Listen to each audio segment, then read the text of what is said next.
Recording now. More live on Facebook.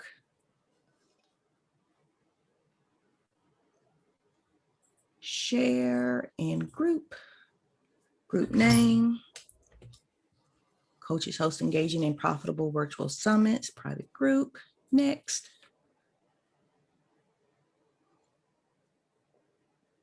It says preparing. I'm not sure if you see that or not. You should be able to see when it goes live. Yeah, I just saw it. I just had a note in Zoom saying they're recording, but I haven't seen anything else for the Facebook part. I'm going to push the button now. Go live. Go live. Setting up your meeting for Facebook Live. It says live on Facebook. That's what we needed. Yeah, I see that too. Hooray. So I am here with Jon Moore. I met Jon Moore in a Airmeet event. I can't tell you the name of the event. I just know that we hung out in the lounge for a really long time. He gave great information. And Jon, please tell the good people about yourself. Great, thanks so much for having me. So I'm Jon Moore. I run a small business called The Asset. I sort of bill myself as the digital communications consultant because it's the most vague title that I could come up with. I really like, I always sort of describe myself as a jack of all trades, master of some, so that there's a large number of things. I have my fingers in a lot of pots of paint, so to speak. And then there's a few things that I'm really good at. So it really helps people that are interested in learning from me sort of get started across a wide swath of different domains, and then get stuck into some more detailed stuff as it comes up. All right. What would you say that you're really good at, or what are you great at? Yeah, awesome question. I think that something that I've always prided myself in is just being really good at listening. It's not a skill that people often advertise about themselves. You know, they say, oh, I'm really good at SaaS, or I'm really good at SEO, or I'm really good at web design. I think that promoting yourself to saying you're good at listening and you're good at understanding what customers want, putting yourself in their shoes and seeing the frustrations that they're having from their eyes makes you more uniquely positioned to build the content that they actually want. So many people that run courses or offer training or offer services, they're sort of guessing what people want rather than asking people what they want.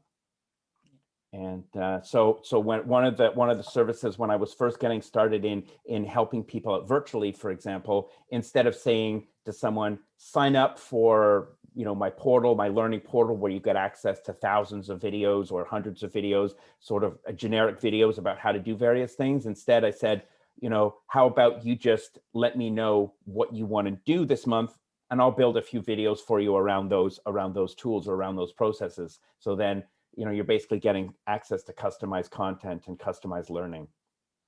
I like that. Sounds like a really good service. So before we came on to Facebook, you were telling me about hosting an event in Airmeet. Can you tell us a little more about that? Yeah. So I've been sort of sporadically, I think, sort of extrapolate a little on the virtual event space. I got started in the virtual event space a couple of years ago, early 2020, with helping a local university here to run an event that I've always been involved with on a volunteer basis in the accessibility space, Carleton University here in Ottawa, Canada. And so I ran their event for them, and that sort of opened the floodgates to me learning just how many platforms were being released for running events in. And Carleton actually saw the value in what I had done and contracted me for 5 months to evaluate over 70 different platforms to sort of compare them to figure out which ones would be the best for different needs. And that was when I started getting into investing in various platforms like Eventi for mobile or Airmeet. And I was looking to do some events outside of Zoom. Zoom is great for meetings. But once you get into the webinar size of things, hundreds of people attending, you're all of a sudden having to pay huge monthly fees to get people in. And and Zoom doesn't make it easy for you to just pay for a month at a time, even though they give you the option to do that. The platform is not very good in terms of, you ask them to cancel and they don't cancel it, or anyway, it's not a great platform. They've grown really quickly, and they're not really sure what to do. So Airmeet, I think, is a really unique platform in that it gives people the opportunity to have virtual tables. Most other platforms that you attend for virtual events, it's very much you feel like you're there alone.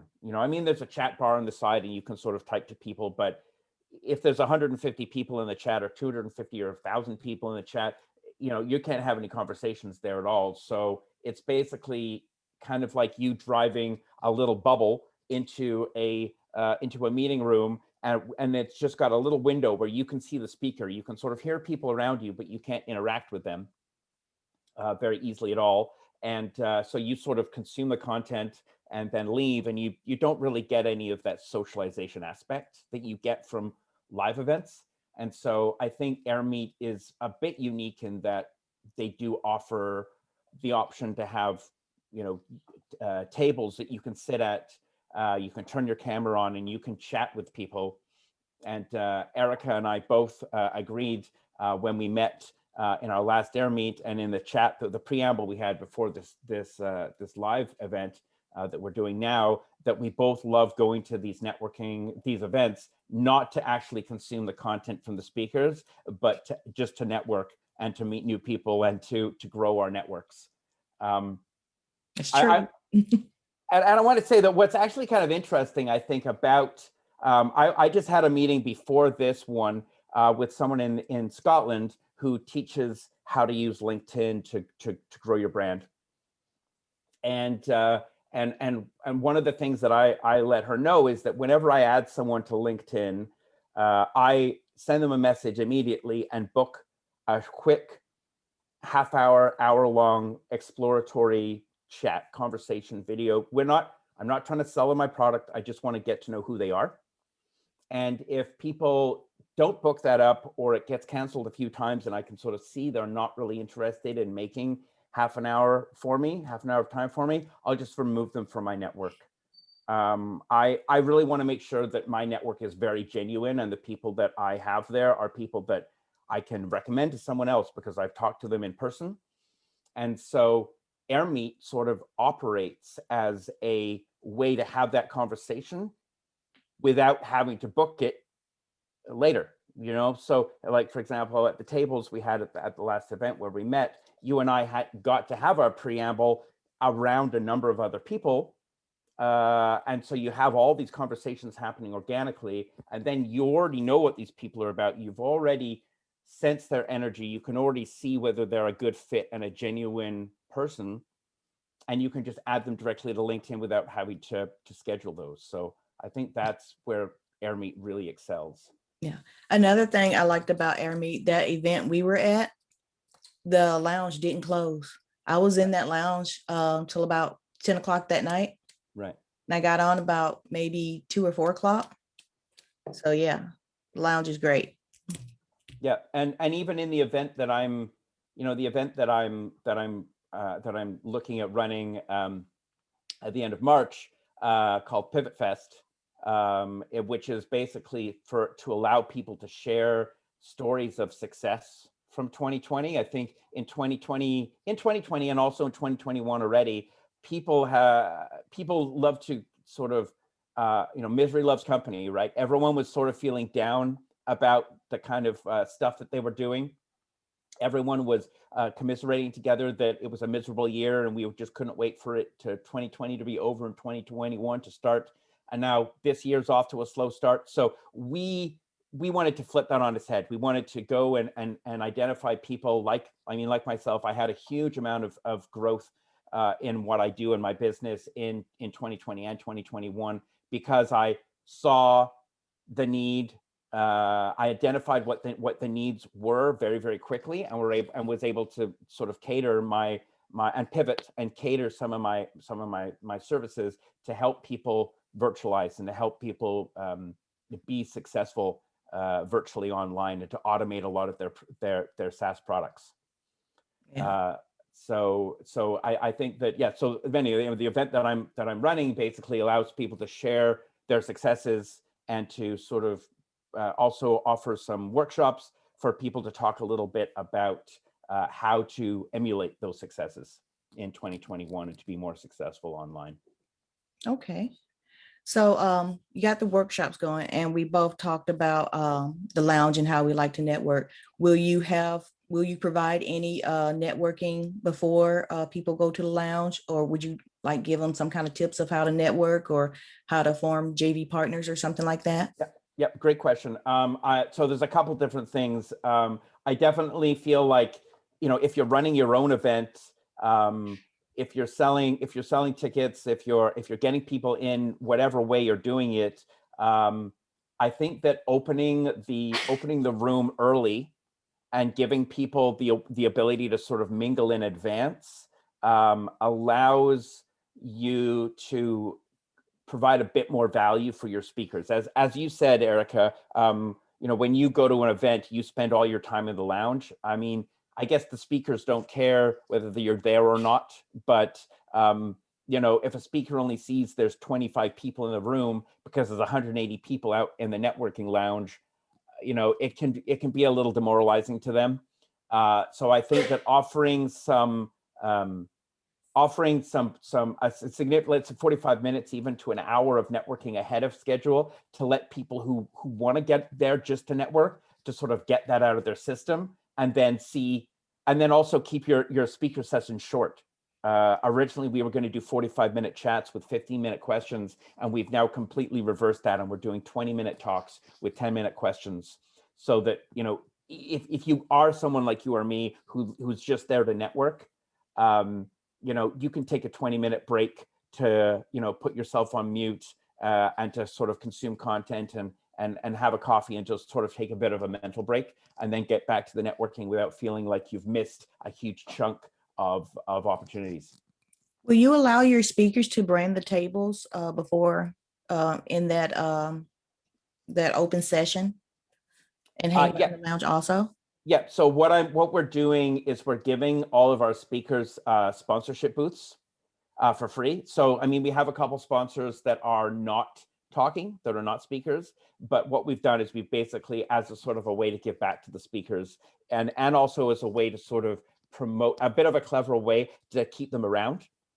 You find often you go to a Zoom webinar or another platform that doesn't have that element of networking. The speakers do their piece, they log off, and you never see them again.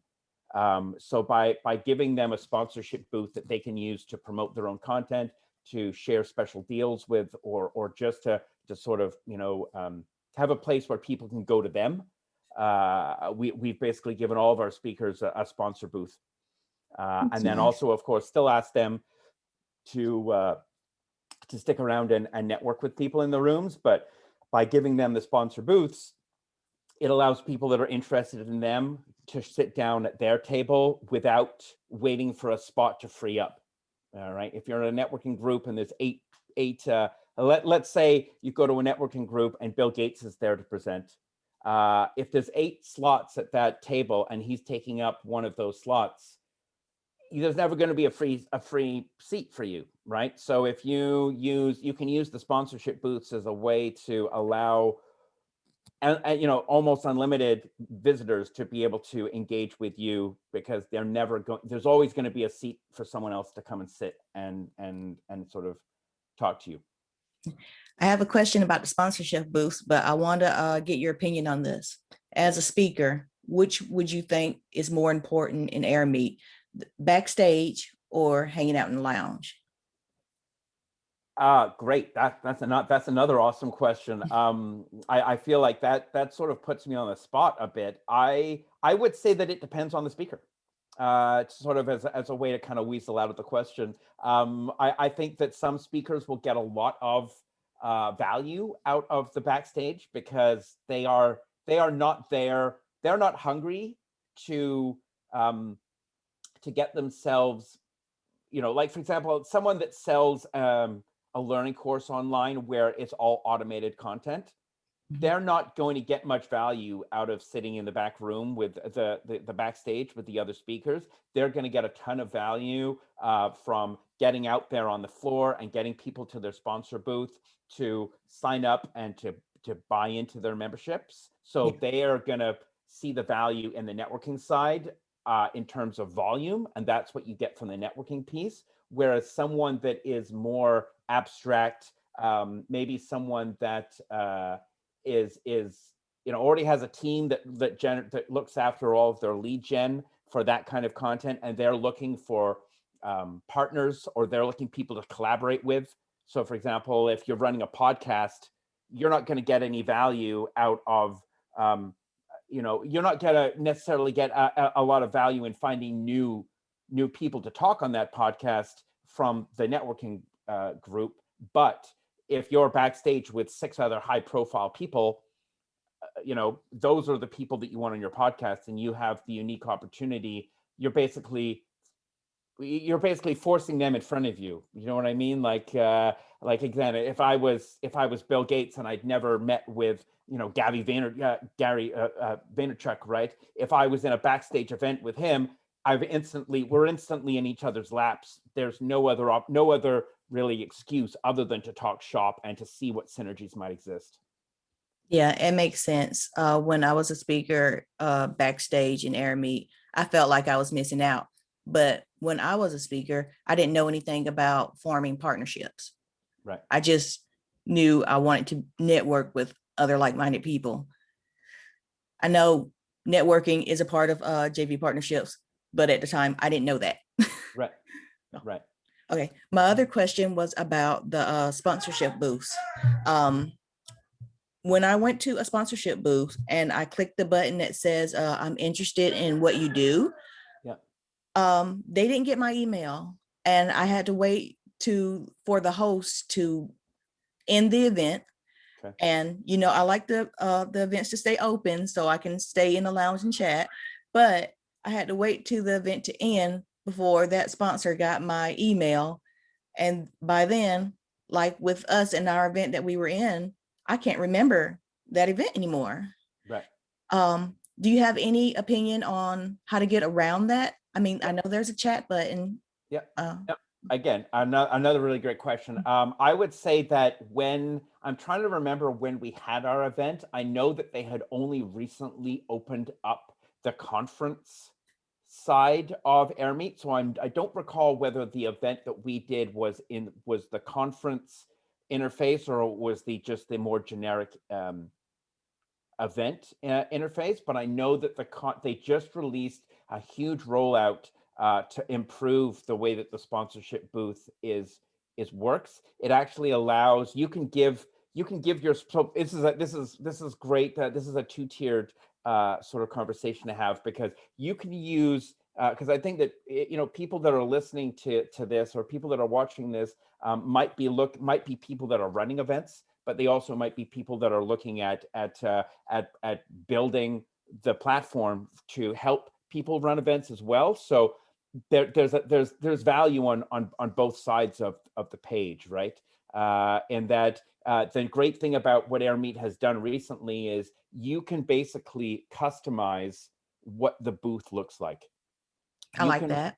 So you can put down, you can basically add a photograph as your banner, and then you can create live panels in that are either either like looping video content, or have clickables, or I saw one guy that did this really clever thing where he sort of added an old school looking analog television set on the corner of his virtual booth, and then he had embedded his live video sort of into that TV, so it looked like he was talking to you from the television. So you can give sponsors access. When you give someone a sponsorship slot or access within Airmeet, they can go in and they can set up their own booth. but then also you can set up the booth for them. So that's there's a value add there. You give people the control if they want it, or you can say to your sponsors, for an additional fee, we'll build the booth with you over the space of 2 weeks before the event goes live and help you practice. Right, that's another awesome thing about Airmeet is you can create dry run for your sponsors and for your speakers, and give them the opportunity to sort of try out navigating the platform, moving back and forth between the backstage and the networking spot. There's a Facebook group that I'm in now. It was originally for people that were members of the Hopin deal on Appsumo. I don't know if there's a big brouhaha around this this Hopin platform, basically where they promised a number of things as part of a lifetime deal, and then the moment they got super popular, once they dropped off the platform, they became this like corporate level event management system where they were charging people like Microsoft $15,000, $25,000 per event, and they just thought, oh, we don't have to, we don't have to fulfill our promises to our, our initial supporters. So anyway, long story short, they made this Facebook group for people to sort of band together to figure out what they might want to do in terms of asking Hopin to rescind those issues and to give them back their access. But now it's become a group for just people to share resources about virtual networking and that sort of thing. And so that has created this great opportunity where if I want to test a platform, I can go there. I can post. A bunch of people can DM me with their email addresses, and then I can invite them to a test event. I can fill it with all of these people that are all event management people that want to either test the platform or are happy to help me test the platform. So I get 20, 30 people on there, at any given time throughout the day to sort of help the speakers through the process. Yeah. It gives you an opportunity to maybe rent it out or use your affiliate link. Right. Exactly. I like that. There's so many ways to upsell in Airmeet. Oh, I really like that about it. Yeah, and that was one of the things that you and I spoke about, I think, when we were in our chat. It seems like everybody loves to use the live replay, the recorded replay ability as a way to create extra value in a ticket. And so, for example, one smart way that you can look at really leveraging that is, if let's say, for example, you have an event where there's 6 speakers. But it basically automatically pulls you out of the your networking to see the speaker, and then afterwards you can go back to networking. There's often not a lot of value in reselling recordings there, because everyone that attends is pulled into each session. Even if they don't want to, they're dragged kicking and screaming into each session. So they're sort of forced to participate, which means that there's less value in them purchasing an add-on to sort of get access to the recording. So there's 2 ways that you can improve that value for your attendees. One is to do what Airmeet does, which is allowing people like you and me to stay and network the whole time. So then if we want access to the recordings, because we don't see any value in watching someone speak when we could do exactly the same thing an hour, any day after the event, and we don't lose any value, right? We're not interested in necessarily asking questions. We just want to, we can't network after the event on the platform because the event's not live anymore. So, we see the value in the networking, but then we miss out on the speaker content. So by not pulling people out of the networking, people might forget that when something starts, they might decide that they're in a good conversation and they don't want to change things. They don't want to, get out of that conversation. But then also the other great way you can do it is you can run simultaneous speakers. So you can have 3 speaker slots, and have 3 speakers in each speaker slot. So between 3 and 3:30, there are 3 people talking, and you choose which one you want to see out of those 3 people. So you still get agency to decide, oh, this is the person I most want to see. But then in each slot, you have 3 speakers. So you can only see, really, if you want to consume someone's content, you're only going to be able to, even if you do want to do it live, you're only going to be able to see a maximum of 3 people out of the 9 people, or if you have 4 people available.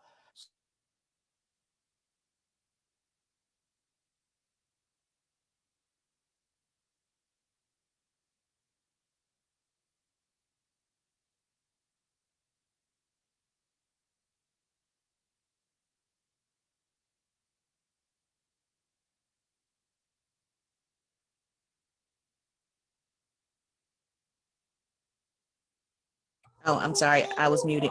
But when you pick your speaker, Airmeet yet? Hey, welcome back. Hey, yeah. I don't know if I disappeared or you disappeared. In mine, I saw you freeze, so I'm not sure what happened. Anyway, Yeah. this is the joys of online events. Woohoo! So what I was saying, what you were saying about picking your speakers and having like multiple at one time. If you integrate Hey Summit with Airmeet, it'd be nice to have your speakers do little clips, like 1-minute clips or less, about why you should watch their event. And if you use Hey Summit as the landing page to Airmeet, you get like you don't have the 8% fee, something like that. Right. Right, correct. So yeah, so you can use. I mean, I use Events Frame as my ticketing tool, and that's something that I always recommend people to try out, to check out as well. They've got a great. They don't charge any fees. They're just like any transaction fees. They're just you choose however many people that you want to be able to sell tickets to per month, and that what generates your cost. So it's something that you can plan for as a monthly expense, as opposed to saying, well, we have no clue what our budget's going to be like for this event because we have no clue how many people are going to sign up.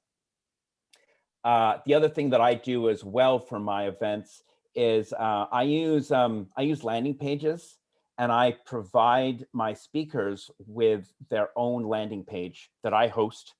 So let's say, for example, if it's you that's doing something at my event, I would give you, like, for my Pivot Fest event, for example, I would give you like, ericabates.pivotfest.com as your landing page. And then I would build a landing page for you that you would provide me with video content, with click-throughs, whatever you want. And so I build that out, and I use that as an asset to advertise your involvement in the conference and in the upcoming event. But then I also share that link with you, and it makes a really great reusable asset that you can use if you're sharing to your network, because I think that's a lot of the time, one of the great ways you can inflate the amount of people that are going to go to your event is to give each of your speakers, let's say, 20 tickets, and say, or a coupon code for 100% off 20 tickets, and say, all right, here's a coupon code. You can use this to create some buzz around your involvement, and you share it on your own networks. But then they still don't have, they can sort of share a generic link with the URL of the event, but that doesn't really give them the sort of the advantage to share a little bit more about what you do as well. So I help you build a landing page that then has all the branding built in and makes it really easy for you to share. And also for me on my end to be able to track how many tickets you've sold. So that was one of the things I think we identified in our chat in the last event that we were in, is that depending on your speaker, if they have, let's say you have a speaker that wants to charge you, I don't know, $5,000 to speak, you can give them the sponsorship booth for free so that they can sell themselves. But then you can also give them a cut of any tickets that they sell. So the landing page lets you build a unique tracking code that you can use to be able to see how many tickets they sell. And then that's accessible. You even give them access to the analytics on the back end. So they don't, they don't feel like you're saying, oh, this is how many tickets you sold. You both see it in live, in real time to see. So there's no, there's no obfuscating the data or sort of, them not maybe trusting how many tickets they think they might have sold. You both see that information in real time. And I think that's again, that it's all about when you're creating an event and you're involving attendees and speakers, you want to create a community vibe.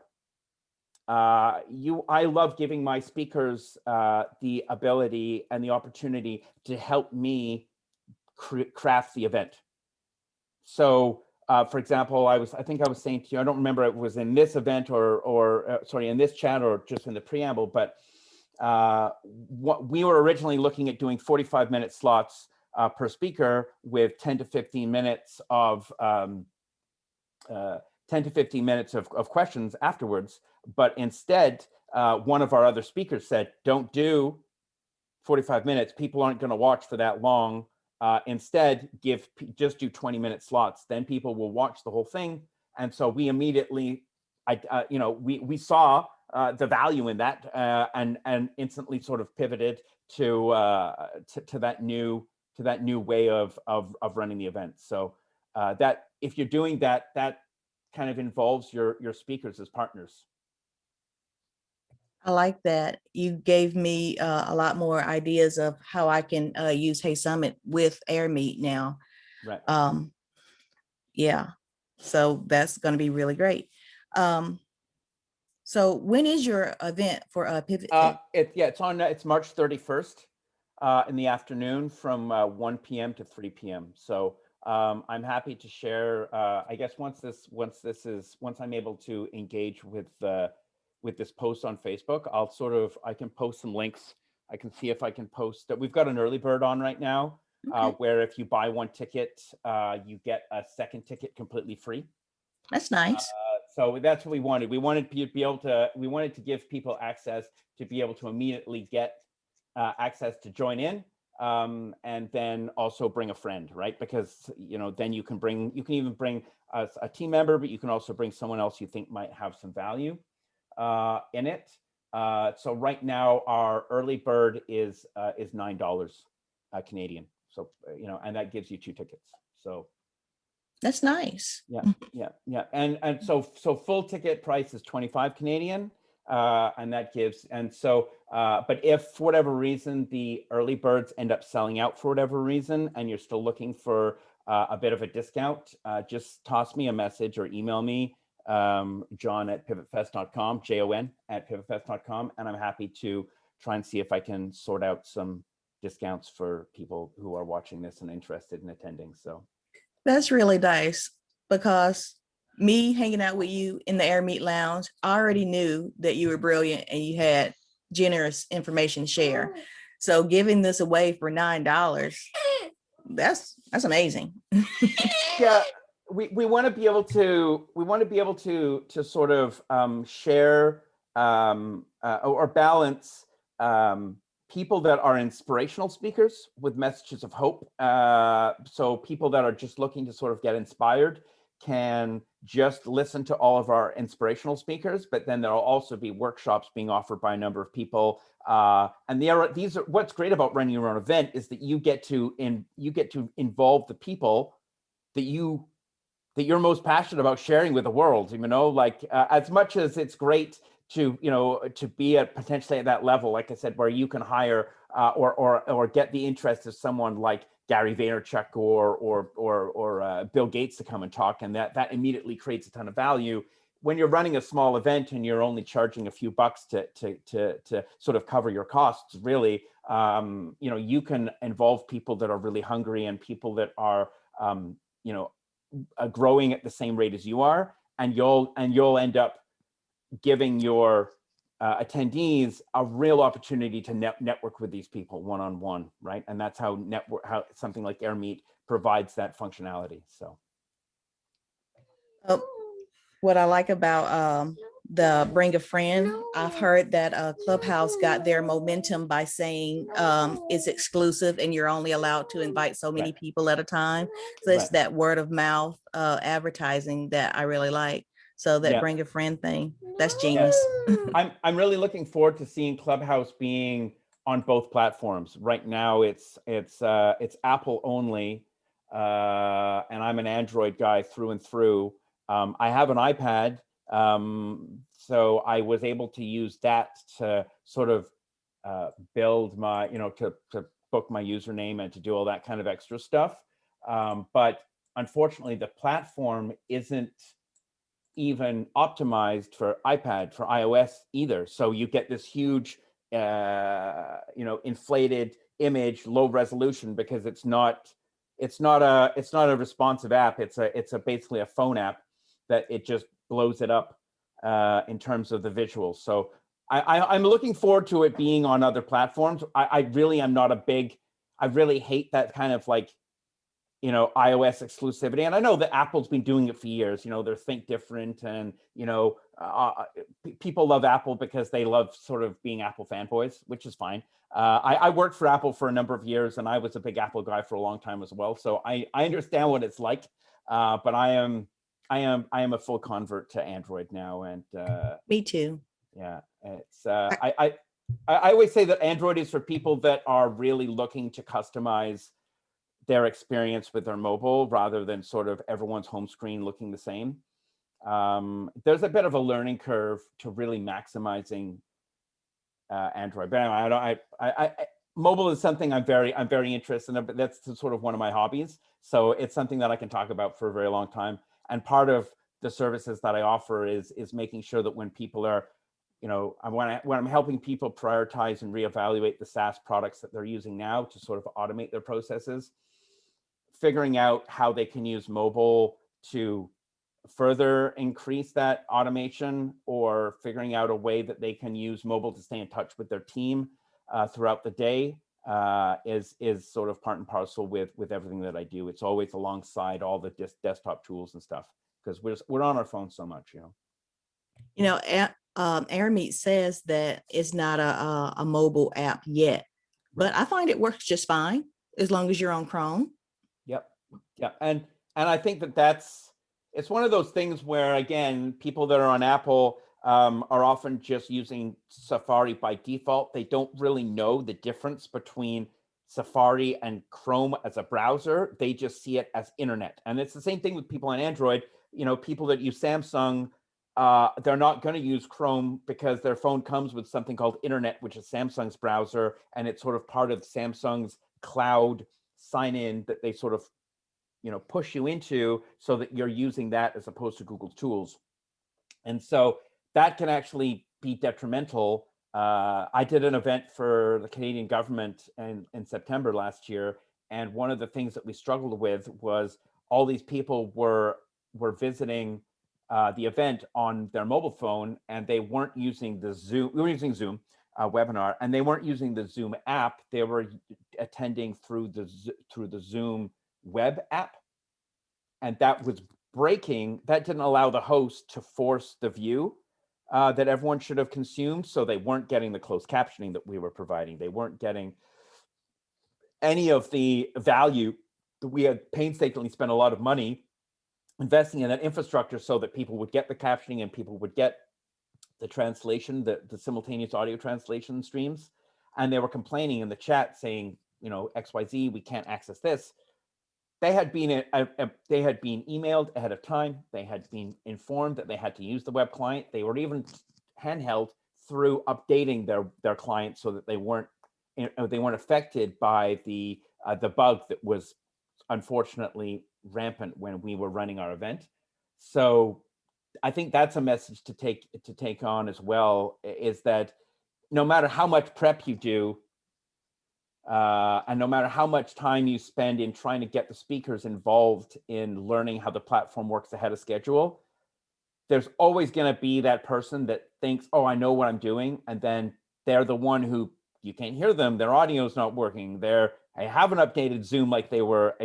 So you have to really appeal to the lowest common denominator. You have to provide a very simple, cohesive, homogeneous experience to the everyman, or the every person, I think I should say, the every person who's going to attend your event. You can add cupcake sprinkles in this networking event, in this networking availability, or other tools that are adjacent to provide added value to people that are savvy and will see the value in it.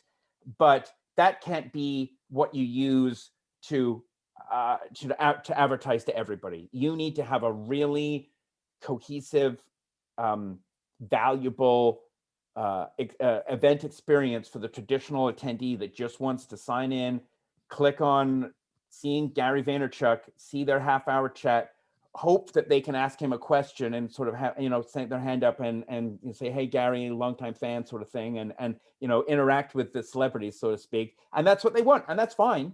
So you have to cater to that at the base. You can't add all these bells and whistles as sort of mandatory. They have to be they have to be tools that people can engage with if they, optional, right?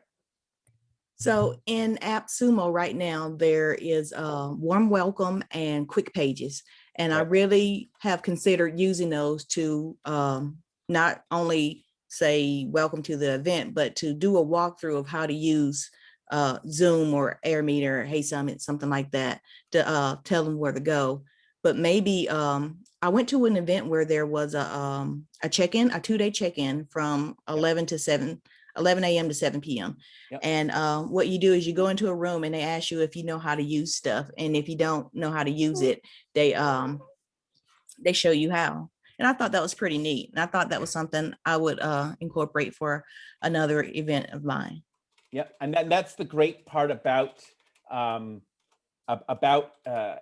is that you can have their events are not sort of limited around how much and how long your events are. They're only based around how many attendees you have, and that's it. That's sort of the way that they operate. So you can have you can have people stay on an event for 5 days. The event's a 5-day long event. They sign up. You could be live streaming for 8 hours a day for 5 days in a row, and you're not paying anything more than you would be for doing it for 1 hour. So yeah, another nice thing. Mm-hmm. Well, John, we have to wrap up because I know you got another interview you have to do. I do, yeah. But I do appreciate you sharing your knowledge with us. Yeah, and thanks. Like I said, pleasure to be here, and I'm happy to engage with listeners and to people that are interested in learning a bit more about this stuff. I have a lot of I have a number of free slots of people, free services that people can engage with me, a half-hour exploratory chats to learn a bit more about how there might be synergy and what they're doing and what I do. So there's no risk. If people want to just connect with me on LinkedIn and then send me a request, they can book a slot to learn more about what I do and how I might be able to help them. So I suspect a lot of people are going to be interested in that landing page / speaker page because that was brilliant. Okay, great. And I've got some platforms that I can suggest to drive that stuff too. So happy to help. All right. Well, please put in the in Facebook the Pivot Fest details. Sure. Happy to. Okay. Great. Thank you for your time, John. Thanks, Erica. Talk to you soon. We have stopped streaming on Facebook, and